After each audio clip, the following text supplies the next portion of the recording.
Everybody. तो कैसे हैं आप लोग? आई होप आप सभी लोग बहुत ही बढ़िया होंगे, बिंदास होंगे, मस्त होंगे।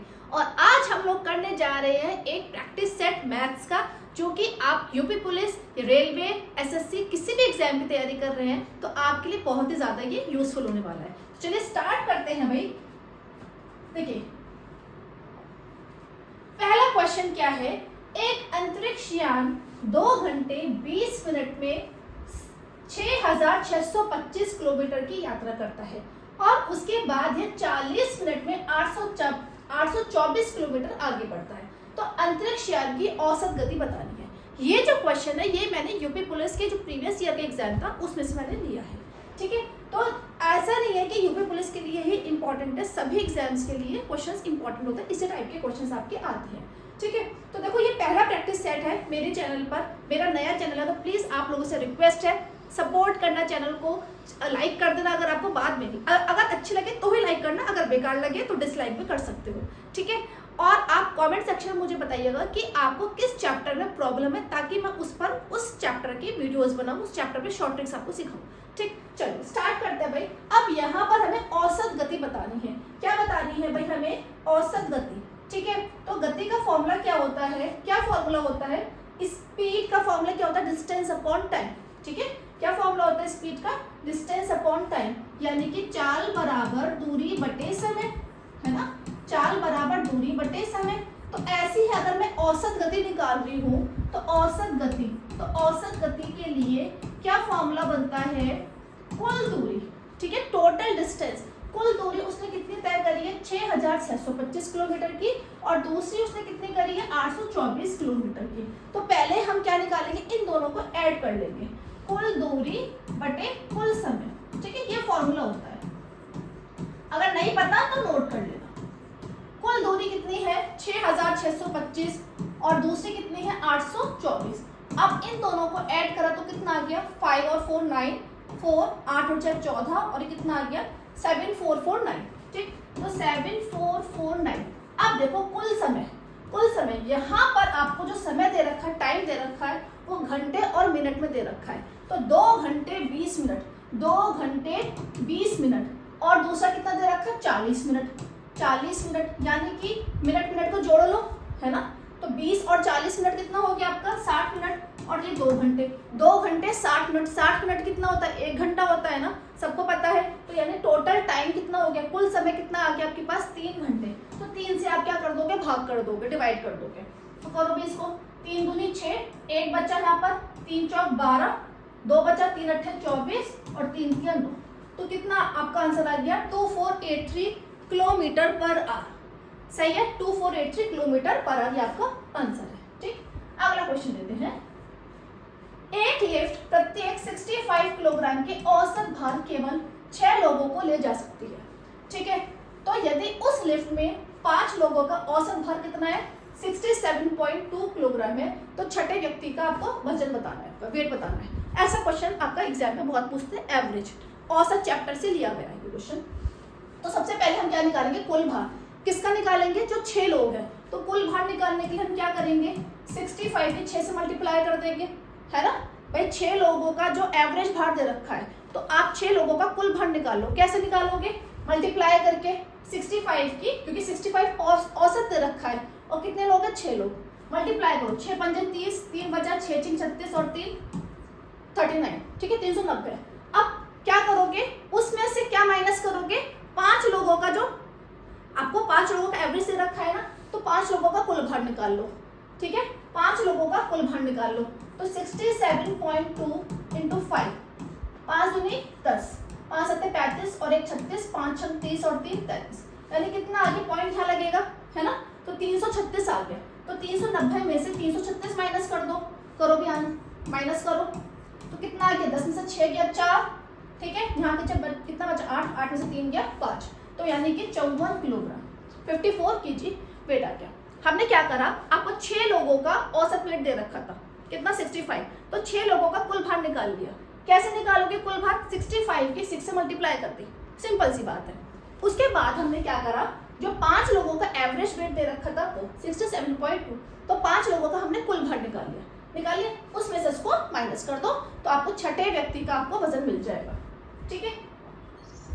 अगला क्वेश्चन है, किसी कर्मचारी का वेतन पहले 50% बढ़ता है, उसके बाद 54% घट जाता है। बड़ा ही इंपॉर्टेंट क्वेश्चन है। ऐसे क्वेश्चन आपका परसेंटेज में से लिया गया है। इस टाइप का क्वेश्चन आपका आता है एग्जाम में। अब देखो उसकी शॉर्ट ट्रिक बताऊंगी मैं। उनके वेतन में परिवर्तन का कुल प्रतिशत कितना था, ठीक है। मतलब पहले भाई किसी कर्मचारी का, किसी इंप्लॉय का 50% वेतन बढ़ा दिया, उसके बाद क्या करा उसके बॉस ने, बड़ा ही न्याय इंसाफी कर दी, 54% घटा दिया, है ना, घटा दिया उसका। तो अब आपसे पूछा है कि अब उसके जो सैलरी है उसमें कितने चेंजेस हुए। तो देखो ऐसे क्वेश्चन के लिए हम क्या करते हैं, एक ट्रिक होती है, एक फॉर्मूला बता रही हूँ, x plus Y plus X Y upon 100, ठीक है। और जो मैथ्स के ज्ञानी होंगे उनको यह फॉर्मूला पता भी होगा पहले से, ठीक। तो यहाँ पर x और y हम क्या लेंगे, ये जो वैल्यूज दे रखी है, ठीक है। अगर बढ़ रही है, ज्यादा हो रही है, इंक्रीज हो रही है, तो हम वैल्यू लेंगे पॉजिटिव। अगर कम हो रही है, घट रही है, तो हम वैल्यू लेंगे नेगेटिव, ठीक है। तो जैसे पहले 50% बढ़ गई तो लिख लो 50 प्लस में, उसके बाद 54% घट गई तो y की वैल्यू क्या लेंगे, माइनस में लेंगे, प्लस x क्या है 50 और y क्या है माइनस के 54 अपॉन 100, ठीक बात है। अब इसको सॉल्व करेंगे, ठीक है। तो कितना आ गया, 50 माइनस 54 प्लस माइनस माइनस, ठीक है, माइनस 50 गुणा 54 अपॉन 100, ठीक है। तो यहाँ पे कितना आ गया आपका -4, यहाँ पे 50 से काट दो, 50 दूनी 100, 2 से काट दो, 2 दूनी 4, कितना आ गया। अब माइनस माइनस कितना हो जाएगा, प्लस हो जाएगा 31, और साइन किसका आएगा, माइनस का आएगा। अब ये जो माइनस है ना, ये जो माइनस है ये हमें बता रहा है कि 31% कमी हुई, ठीक है। साइन क्योंकि यहाँ पे माइनस का है, अगर सपोज साइन हमारा पॉजिटिव आता, इसका मतलब क्या है, इंक्रीमेंट हुआ, यानी कि वृद्धि हुई है, ठीक है। तो यहाँ पे ये क्या दर्शा रहा है, ये जो माइनस साइन है ये बता रहा है कि यहाँ पर कमी हुई है। तो क्या आएगा इसका आंसर, 31% कमी, ठीक है। यहाँ पे देखो वृद्धि भी लिखा है, तो ऑप्शन बी आपका सही है। ए, बी और सी किसी काम को क्रमशः 20, 30 और 60 दिनों में पूरा कर सकते हैं। ये क्वेश्चन आपका टाइम एंड वर्क, ठीक है, कार्य और समय चैप्टर से लिया गया है। यदि ए को हर तीसरे दिन बी और सी द्वारा सहायता दी जाए तो वह काम कितने दिनों में पूरा कर सकता है। अच्छा क्वेश्चन है भाई, ठीक है। कैसे करोगे, ए बी सी लिख लो पहले, कितने कितने दिन में करता है, ए 20 दिन में करता है, बी 30 दिन में करता है और सी 60 दिन में पूरा करता है, ठीक है। सबसे पहले हमारा इस क्वेश्चंस में हमारा क्या काम होता है, टोटल वर्क निकालना, कुल कार्य। कुल कार्य हम कैसे निकालते हैं, इन सब का हम क्या लेंगे, एलसीएम, क्या लेंगे, एलसीएम, ठीक है।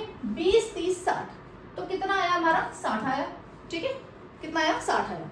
अब ये जो 60 आया है ना, ये हमारा क्या होता है, कुल काम। कुल काम कितना हुआ, 60। अब हम उसके बाद क्या निकालते हैं, इनके एक एक दिन का काम। भाई जब ए जो है कोई काम 20 दिन में कर सकता है, टोटल काम कितना है, टोटल काम कितना है, 60, ठीक है। तो यानी कि एक दिन में उसने कितना काम किया होगा, 3 काम किया होगा, है ना। 20 दिन में पूरा कर रहा है, टोटल काम है 60, तो एक दिन में कितना काम करेगा, 60/20 यानी कि 3।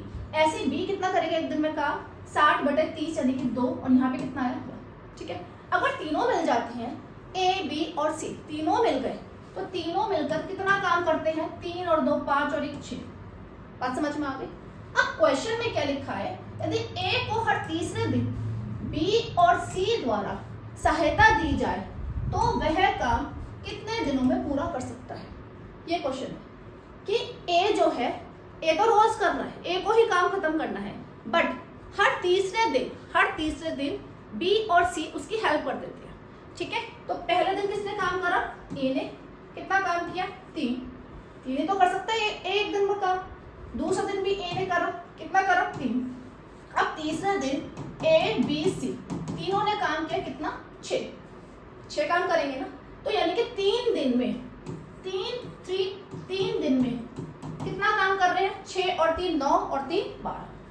3 दिन में कितना काम हुआ, 12 काम हुआ। टोटल काम कितना है, टोटल काम कितना, 60। तो 60 काम बनाने के लिए मुझे यहाँ पे 5 से मल्टीप्लाई करनी पड़ेगी ना, तभी तो 60 बनेगा। और जब मल्टीप्लाई यहाँ करी तो वही मुझे यहाँ भी करनी पड़ेगी, यानी कि 15 दिन में काम खत्म होगा, 15 दिन में काम खत्म होगा। फिर से देखो यहाँ पर हमने क्या करा, सबसे पहले टोटल काम निकाल लिया, कितना आया 60 का। उसके बाद हम निकालते हैं एक दिन का काम। तो ए एक दिन में कितना करेगा 3, बी करेगा 2, सी करेगा 1। तीनों अगर मिल जाते हैं तो एक दिन में कितना काम खत्म करते हैं, 6 काम करते हैं। ठीक है, तो देखो यहाँ पर ये कह रहा है इस क्वेश्चन में कि ए तो रोज कर रहा है काम, लेकिन हर तीसरे दिन बी और सी उसकी हेल्प कर देते हैं। तो ए एक दिन में कितना करता है 3, दूसरे दिन भी ए नहीं करा, कितना काम करा 3 करा, तीसरे दिन बी और सी ने उसकी हेल्प कर दी, तो कितना काम हुआ 6। यानी कि 3 दिन के अंदर कितना काम करा, 6 और 3 9 और 3 12, 3 दिन में कितना काम करा 12। टोटल काम कितना है उसका 60, यानी कि 5 से मल्टीप्लाई करनी पड़ेगी ना, तो 12 पंजे 60, यानी कि यहाँ भी मल्टीप्लाई करेंगे तो कितना एक दिन में काम खत्म होगा, 15 दिन में आपका काम खत्म होगा। ठीक है,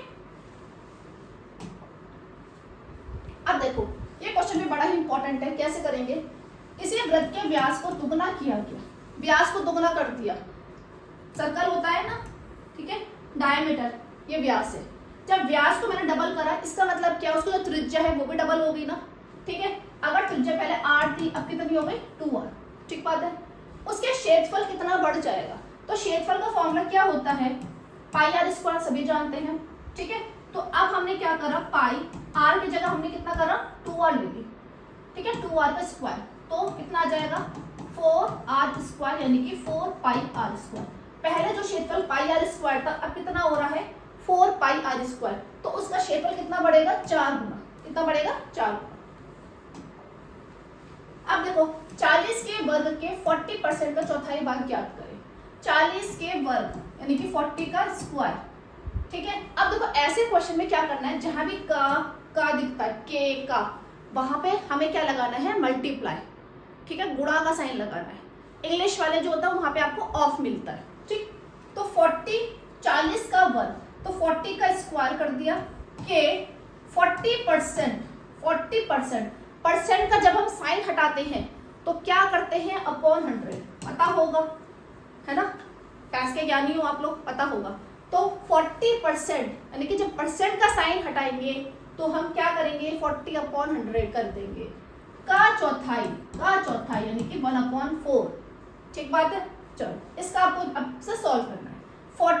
40 के वर्ग मतलब स्क्वायर, तो 40 का स्क्वायर करा, के यानी कि मल्टीप्लाई यहाँ पे 40/100, परसेंट है ना, तो परसेंट का सब साइन हटाते हैं तो हम क्या लगाएंगे, अपॉन 100 इंटू चौथाई मतलब 1/4। ठीक, तो 40 इंटू 40, फटाफट सॉल्व करते हैं इसको। तो कितना आएगा भाई, यहाँ पर 2 जीरो से ये 2 जीरो कट गई है ना, और इस 4 से ये 4 कट गया, तो कितना आ गया 40 की मल्टीप्लाई किससे करोगे 4 से, यानी कितना आ गया 40 की 4 से करी तो कितना आ गया भाई 160 आ गया, ये आपका आंसर। ठीक है, अब देखो ये क्वेश्चन देखो, अच्छा क्वेश्चन है। अब इस क्वेश्चन में, ये क्वेश्चन ऐसे दे देते हैं एग्जाम वाले, उन्हें पता है कि भाई बच्चे को हमें फंसाना है, तो ये क्वेश्चन दे दिया। ठीक, अब जिन्होंने प्रैक्टिस कर रखी होगी वो बहुत ही 2 सेकंड के अंदर सॉल्व करेंगे इसको। कैसे, देखो क्वेश्चन पढ़ो, किसी 2 अंकों की संख्या में इकाई का अंक दहाई के अंक से 2 अधिक है। इकाई का अंक है ना, और दहाई के अंक से 2 ज्यादा है। संख्या तथा इसके अंकों के योगफल का गुणनफल 144 है, संख्या ज्ञात करो। अब ये जो क्वेश्चन है बहुत ही आसान है। ऐसे कुछ क्वेश्चंस को हम एलिमिनेशन मेथड बोलते हैं, जिसको कि आप ऑप्शन देख के आप उसको सॉल्व कर सकते हो। सबसे पहले पढ़ो, कंडीशन क्या दे रखी है, किसी 2 अंकों की संख्या में इकाई का अंक दहाई के अंक से 2 ज्यादा है। तो पहले चेक करो इसमें, यहाँ पे देखो लिखा है 26, यहाँ लिखा है 26, इकाई का अंक दहाई के अंक से क्या 2 ज्यादा है, नहीं है ना, तो ये तो ऑप्शन गलत हो गया, हटा दो उसको। यहाँ चेक करो, ये ठीक है और ये भी ठीक है, ये गलत है क्योंकि इकाई का अंक दहाई के अंक से 2 कम है ना, तो ये भी गलत है। अब सेकंड कंडीशन क्या दे रखी है, संख्या तथा इसके अंकों के योगफल का गुणनफल कितना है 144। संख्या यानी कि ये 24, अब हमारे पास 2 ऑप्शन बच गए, 24 हो सकता है आंसर या फिर 46। ठीक है, अब चेक करते हैं, संख्या क्या है हमारी 24, पहले मैं इसके लिए ले रही हूँ 24 के लिए। संख्या तथा इसके अंकों के योगफल, इसके अंक कौन कौन सी हो गए, 4 और 2 6। ठीक है, 4 और 2 6, इनके अंकों के योगफल का गुणनफल, देखो संख्या 24 तथा इसके अंक कौन से 4 और 2 के योगफल कितना होगा 6 का गुणनफल, यानी कि 24 की 6 से मल्टीप्लाई कर दो कितना आ रहा है, देखो 144 ही आ रहा है ना, 144 ही आ रहा है, यानी कि ऑप्शन बी आपका सही है। ठीक है, एक बार फिर भी 46 चेक करते हैं। ठीक है, देखो 46 लिया, उसके अंक कौन से, 4 और 6 का योगफल कितना हो गया, 10। तो ये तो नहीं बैठेगा ना, ये तो 460 आ रहा है, यानी कि ऑप्शन सी हमारा गलत हो गया। ठीक है, तो ऐसे क्वेश्चन हम क्या करते हैं, ऑप्शन देख के हम सॉल्व कर लेते हैं। अब देखो भाई, ये है एक आयताकार भूखंड की लंबाई इसकी चौड़ाई से 3 गुनी है। ठीक है, आयताकार भूखंड यानी कि कोई एक मैदान है, उसकी लंबाई जो है चौड़ाई से 3 गुनी है। चौड़ाई आपने x मान ली, तो ये कितनी हो गई, 3x हो गई। भूखंड का क्षेत्रफल कितना है, 768 मीटर स्क्वायर है। तो क्षेत्रफल यानी कि लंबाई गुणा चौड़ाई, लेंथ इनटू ब्रेथ, कितना दे रखा है, 368। ठीक है, तो 3x की मल्टीप्लाई आप किससे करोगे, x से करोगे ना, तो कितना आ गया, 368 आ गया। ठीक है, तो कितना आ गया, 3x की x से करो मल्टीप्लाई, तो कितना आएगा, 3x स्क्वायर इंटू 368, तो कितना आ जाएगा भाई, x स्क्वायर यानी कि 368/3, 3 एकम, हाँ ठीक है, 768 है अभी, 768 है। ठीक है, 768 है।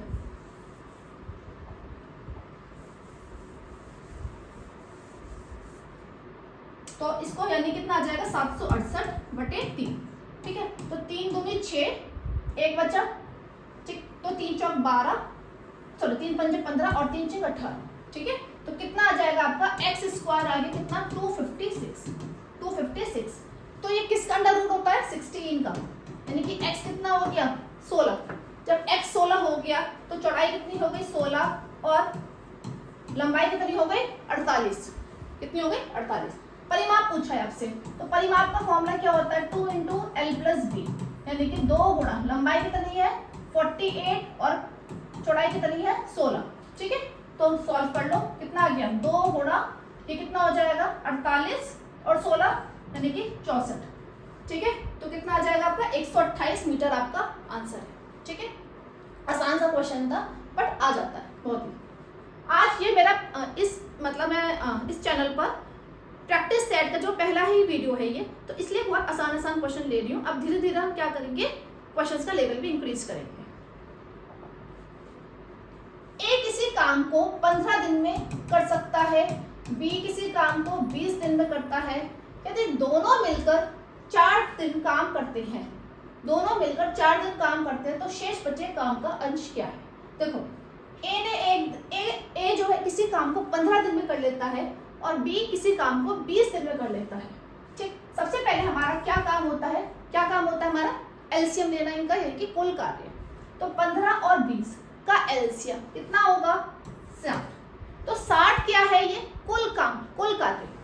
अब हम निकालेंगे क्या, एक दिन का काम। तो 15 × 4 और यहाँ पे 20 × 3। ठीक है, ये क्या आ गया हमारा, एक दिन का काम। ए एक दिन में कितना करता है, 4, और बी एक दिन में कितना करता है, 3। जब दोनों मिल जाते हैं तो कितना काम करते हैं वो, 7 काम हो गया। ठीक है, अब ये कहा है कि दोनों मिलकर वो 4 दिन काम करते हैं। तो एक दिन में दोनों मिलकर 7 काम करते हैं, तो 4 दिन में उन्होंने कितना काम कर लिया होगा, 28 काम कर लिया। टोटल वर्क कितना है, 60, कुल काम कितना हो गया, 28। तो बचा काम कितना, यानी कि 60 में से 28 माइनस कर दो, कितना बच गया, 32 बच गया ना। ठीक है, अब ये पूछा है कि शेष बचे काम का अंश है, कितना अंश बचा है, जो शेष बचा हुआ काम है उसका फ्रैक्शन, कितना पार्ट बच रहा है, ये आपसे पूछा है। तो क्या है भाई, कैसे निकालोगे, कितना काम बच रहा है, 32। अपॉन में हम क्या रखेंगे, अपॉन में जो टोटल होता है, यानी कि 60, 32/60। ठीक है, तो काट दो इसको, 4 से 4 × 32 यानी कि 15, तो 8/15 आपका आंसर। ठीक है, तो आज हमने इस वीडियो में थोड़े से क्वेश्चन सॉल्व करे हैं, बाकी क्वेश्चन हम नेक्स्ट वीडियो में करेंगे। आई होप आपको ये वीडियो पसंद आई होगी। अगर पसंद आई है तो प्लीज़ लाइक कर देना, चैनल को सब्सक्राइब कर देना, और जो भी आप जिस भी ग्रुप में आप जुड़े हुए हैं उस ग्रुप में शेयर कर देना। Thank you.